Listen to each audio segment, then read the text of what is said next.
episódio de hoje será sobre o maior artista marcial, o maior lutador dos quadrinhos da Marvel. Quer saber quem é? Quer conhecer esse personagem? Fique com a gente depois da vinheta.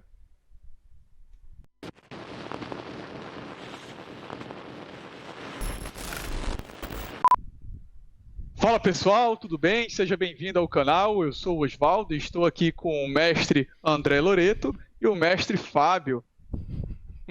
A gente vai gravar esse episódio aqui para falar sobre o Shang-Chi, o mestre do Kung Fu, aquele que é conhecido como o maior lutador dos quadrinhos da Marvel. Que não é só mestre do Kung Fu, né? Ele é versado em inúmeras técnicas de combate, tem um controle total do seu Chi. Mas como é que começou essa história da Marvel com esse lutador, né? Qual foi a origem? A origem está no sucesso que se tinha no início da década de 60 nos Estados Unidos de artes marciais e principalmente Kung Fu, sendo o grande destaque a série do Kung Fu, que quase foi estrelada pelo mestre André Loreto. Só que aí ele teve um problema, teve um conflito ali de agenda dele com o pessoal de Hollywood. E lá por 1972 eles acabaram escalando o David Carradine. Na realidade, sabe o que foi? É porque esse negócio de gafanhoto, eu não sou muito chegado, então, pô, os caras queriam ficar chamando de gafanhoto e tal. Eu falei, não quero. É o tema. A linhagem élfica do Loreto, a nobreza dele, quando começou, tem que chamar de gafanhoto. Aí o cara falou, o quê? Eu, elfo, gafanhoto? Tá maluco? Não. Aí tinha um cara passando lá, o David Carradine passando, falou, pô, eu aceito. Então, o cara acabou estrelando a série, fez muito sucesso, ele era um monge Shaolin, e a Marvel queria trazer esse sucesso para os quadrinhos, só que ela não queria começar do zero. Então ela teve a brilhante ideia de comprar os direitos da série. Só que tinha um problema. Existia uma Warner no meio do caminho. A Warner era dona da série. Só a Warner. E a Warner já era dona da DC na época. E com o peito estufado falou, Nananina não. Você não vai comprar aqui na nossa série. Vai atrás de outro. E a Marvel fez isso. Ela foi atrás de outro importante personagem. A gente tem que falar que é o Fu Manchu agora?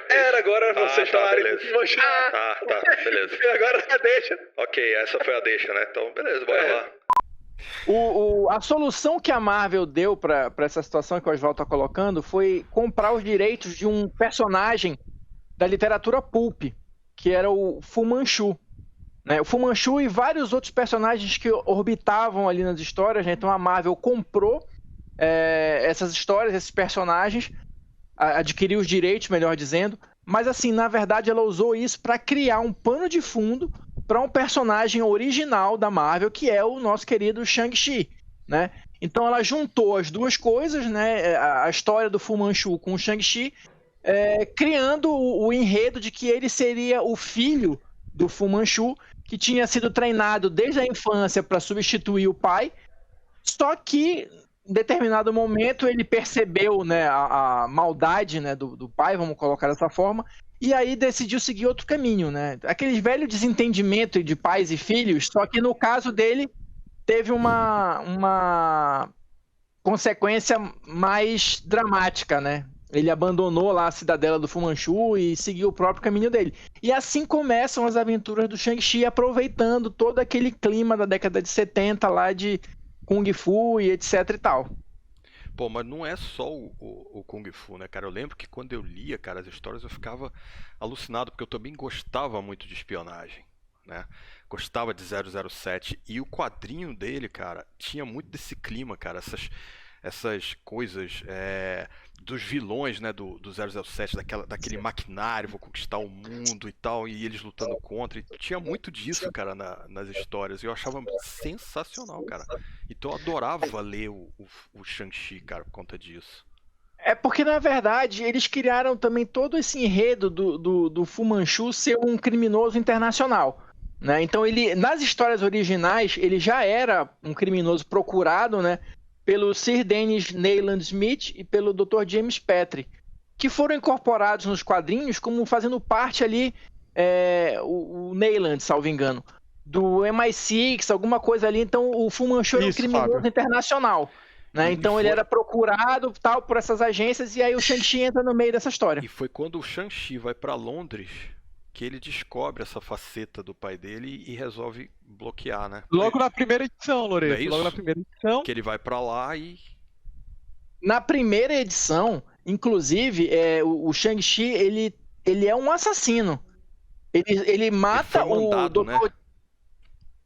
Ele mata o Dr. James Petrie, né? E aí ele, tipo, cai em si, acontece alguma coisa lá que ele acorda pra realidade e rompe relações com o pai. Lá na frente, tal, não sei o que, vão explicar que na verdade ele não matou, porque afinal de contas ele era o herói, ele não podia ter matado. Mas o início da história é mais ou menos por aí. Se eu não me engano, Fábio, se eu não estiver falhando a memória, é o próprio Dennis Nayland Smith que, ainda nessa primeira edição, revela pra ele que, olha, o arquivilão que você está querendo combater é justamente seu pai. Cara, aquelas coisas da década de 70, né? Aquela trama em que o cara prepara para ser o discípulo dele, só que constrói com uma imagem boazinha, esqueceu de dizer desde o começo, olha, você vai ser um gênio do mal que nem seu pai. E assim, só pra gente organizar aqui a história, o Shang-Chi estreou em 1973, em dezembro de 73, na Special Marvel Edition número 15, que é essa história que a gente está comentando aqui, né? Depois ele chegou a aparecer em mais algumas edições e ganhar a revista própria, né? Que inclusive durou bastante, né? Durou 125 edições, foi até 1983. 125 edições mensais, mais 4 especiais e uma edição anual, ou seja, para vocês terem uma noção do quanto o personagem fez sucesso naquele período, né? É muita coisa, né, velho? É muita coisa. Na segunda edição da Special Marvel Edition, ele já fez tanto sucesso, né? Na segunda ela já muda, na edição 17, ela já começa a se chamar Hands of Shang-Chi, Master of Kung Fu, que aí vai a duração que o Fábio falou. E algo interessante é que esse personagem é o personagem asiático mais longevo a ter um título principal, tanto na Marvel quanto na DC, né? É o personagem que consegue representar, e a importância dele para os quadrinhos é muito grande, porque vai trazer vários outros personagens nessa mesma temática. O sucesso do Shang-Chi possibilitou a criação de vários outros personagens nessa linha aí do Kung Fu, do artista marcial e tal. Alguns com mais sucesso, não, alguns com menos sucesso, mas alguns que estão aqui até hoje. Então, por exemplo, a gente tem Punho de Ferro, surgiu por conta disso. As Filhas do Dragão, que é a Misty Knight e a Colleen Wing, né, que apareceram na série do Punho de Ferro. O Tigre Branco, são só alguns dos personagens que vieram na esteira do sucesso do Shang-Chi. E só para fechar essa questão que o Oswaldo estava falando da representatividade, eu acho que é interessante a gente mencionar aqui que a Marvel conseguiu fazer uma virada aí na história, porque o Fu Manchu, originalmente, né, ele é um personagem de 1900, início do século, 1913, Fábio. Por aí, assim. Então, ele é um personagem estigmatizado e carregado daquele preconceito contra a cultura asiática, né, contra os orientais, de uma maneira geral, né? Então, você colocar ele na história e fazer tornar o Shang-Chi um dos personagens de maior sucesso da cultura asiática é uma maneira interessante de você dar uma revertida nesse início ruim do Fu Manchu, vamos colocar assim. Dizem as lendas que o Kung Fu do David Carradine era para ser o Bruce Lee, cara. E os caras não compraram a ideia justamente por conta dessa imagem que tinham na época. Os caras falaram, não vou colocar isso.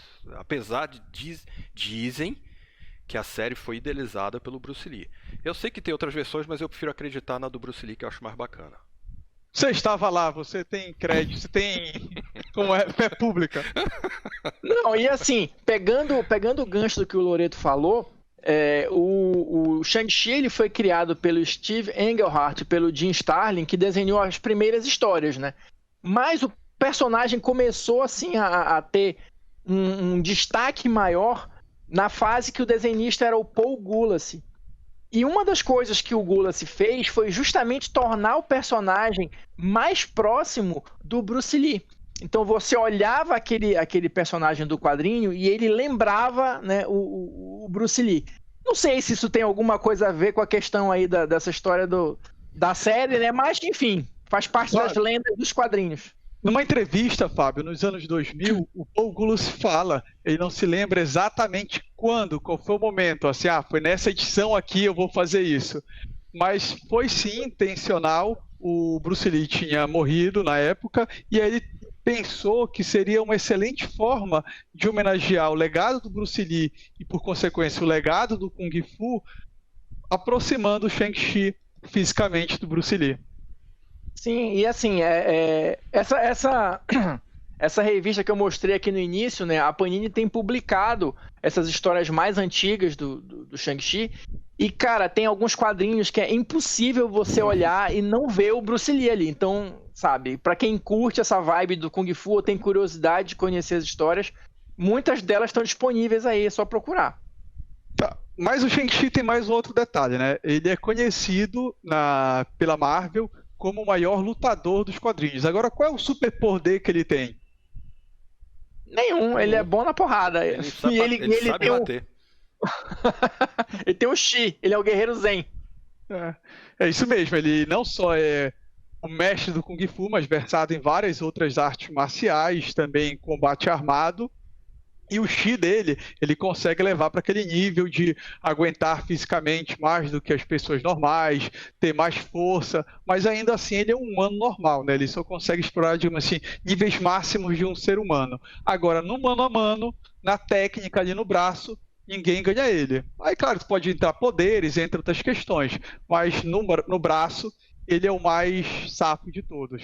Não, e isso era muito bacana nessas histórias, porque assim, os combates, eles eram realmente desafiadores pro Shang-Chi, porque ele tava ali apesar dele ser o top da evolução humana, vamos colocar assim, ele encontrou durante o caminho vários oponentes que deram bastante trabalho para ele, então não é aquele negócio do personagem ser super poderoso e você ter que ficar quebrando a cabeça para encontrar um desafio para ele. Não, ele é um humano normal. Então, isso dava um nível de empolgação maior para as histórias, assim, porque você sentia que ele estava realmente em perigo. Qual era o vilão que você gostava, Loreto, que ele enfrentasse? Tinha um que tinha em vez de ter as mãos, ele tinha uma lâmina, cara. Que tem até, acho que tem no trailer do filme. Punho de lâmina? É o punho de lâmina, isso. Bom, pelo menos se não for ele, é alguém muito parecido, né? Alguma coisa muito parecida, cara. É o punho de lâmina, é o punho de lâmina. Achava muito bacana, todo combate entre os dois, cara. Achava muito legal. Mas nessas 125 edições, ele teve outros adversários, além do pai dele, né, Fábio? Quem mais que ele era inimigo clássico do personagem? Cara, porque assim, as primeiras, eu não vou saber te precisar aqui até quando, mas a primeira grande leva de histórias dele era tudo em torno do Fu Manchu, né? E o Fu Manchu também era um negócio complicado, porque às vezes você achava que ele tinha morrido, aí depois ele voltava e tal, enfim. Ele só morreu definitivamente quando a Marvel perdeu os direitos de usar esse nome nas revistas, né? Não conseguiu renovar, aí ele morreu definitivamente. Aí as histórias voltaram ainda mais para esse lado da espionagem, né? Mas assim, ele não tem super vilões inimigos, né? Ele chegou a encontrar alguns personagens da Marvel, mas também não foi muita coisa. Encontrou o Homem-Aranha, encontrou o Coisa, chegou, salvo engano, a confrontar até o Doutor Destino, né?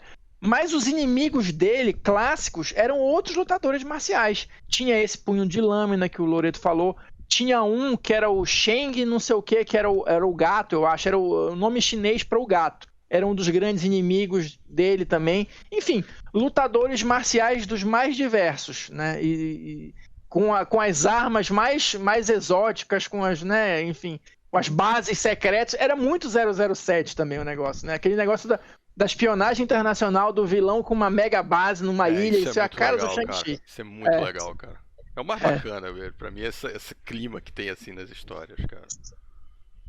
Só que aí, como o Fábio bem lembrou, a Marvel não quis depositar o cascalho lá para a família do criador do Shang-Chi, do Fu Manchu. O que aconteceu?